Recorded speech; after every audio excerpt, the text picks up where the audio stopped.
যখন আল্লাহর কোনো বান্দা নামাজে দাঁড়িয়ে গিয়ে যখন বলে আলহামদুলিল্লাহ, আলহামদু বলার সাথে সাথে রব তার বান্দাকে ডেকে বলে, কার প্রশংসা করো?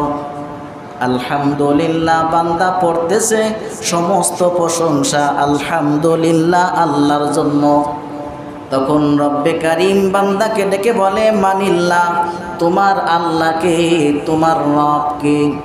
তখন বান্দা তারপরে বলতেছে রব্বিল আলামিন, আমার রব হলো তিনি যিনি গোটা বিশ্বের প্রতিপালক, যিনি গোটা বিশ্বের প্রতিপালক, তিনি হলো আমার রব।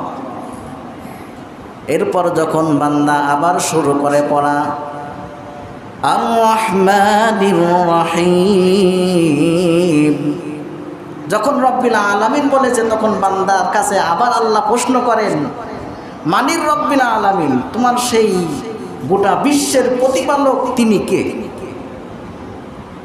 তোমার রব বুঝলাম, তোমার রবের প্রশংসা করতেছো, আর তোমার রব হলো যিনি গোটা বিশ্বের প্রতিপালক, সেই গোটা বিশ্বের প্রতিপালক তিনি আবার কে?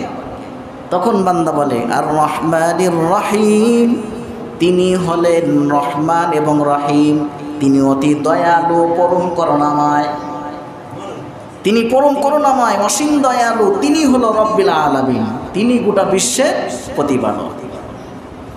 এরপরে আল্লাহ বান্দা যখন নামাজে আবার শুরু করে মালিকি ইয়াউমিদ্দিন, তখন আল্লাহ প্রশ্ন করেন রহমান এবং রহিম তিনি আবার কে? তখন বান্দা বলেন মালিকি ইয়াউমিদ্দিন, তিনি হলেন মালিক ইয়াউমিদ্দিন, কিয়ামতের মালিক, কিয়ামতের দিবসের মালিক। তাহলে রহমান এবং রহিম হলো মালিক ইয়াউমিদ্দিন, তিনি হাসরের ময়দানে, কিয়ামতের ময়দানের মালিক যিনি, তিনি হলেন রহমান এবং রহিম।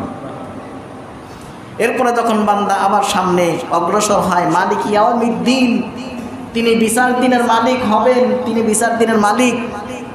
এই বিচার দিনের মালিক আবার তিনি কে? তখন বান্দা বলে ইয়্যাকা না'বুদু ওয়া ইয়্যাকা নাস্তাঈন, ইয়্যাকা না'বুদু ওয়া ইয়্যাকা নাস্তাঈন। বিচার দিনের মালিক তো তিনি, যার আমরা ইয়্যাকা না'বুদু ওয়া ইয়্যাকা নাস্তাঈন, আমরা তার কাছে তার ইবাদত করি এবং তার কাছেই সাহায্য প্রার্থনা করি। ইয়্যাকা না'বুদু ওয়া ইয়্যাকা নাস্তাঈন, যে তিনি তো বিচার দিনের মালিক, যার আমরা কি করি? ইবাদত করি এবং তার কাছেই নাস্তাঈন, তার কাছেই সাহায্য চাই, পানা চাই। অপরাধ করলে সাথে সাথে আল্লাহর কাছে কি চাই? আমরা পানা চাই, ইবাদত করি।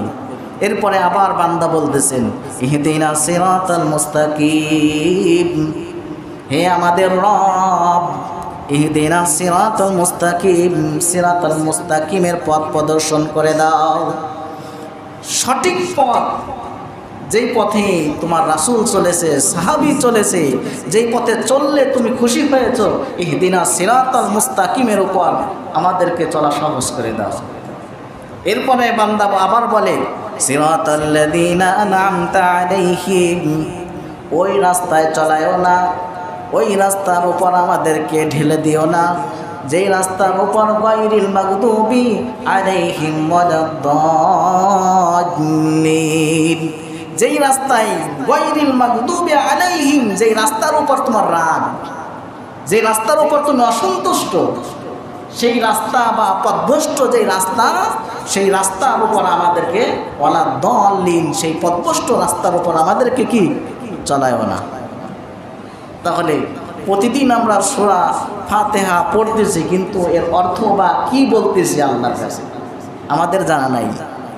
কারণ কোরআনের অর্থ যখন পড়বেন, তখন পড়ার সময় যখন দেখবেন অন্যান্য রাষ্ট্রে তারা যখন সূরা কিরাত করে, নামাজের মধ্যে যখন জাহান্নামের আয়াতগুলো আসে, তখন তারা কান্না করে নামাজের মধ্যে অটোমেটিক, কারণ তারা অর্থ বুঝতেছে।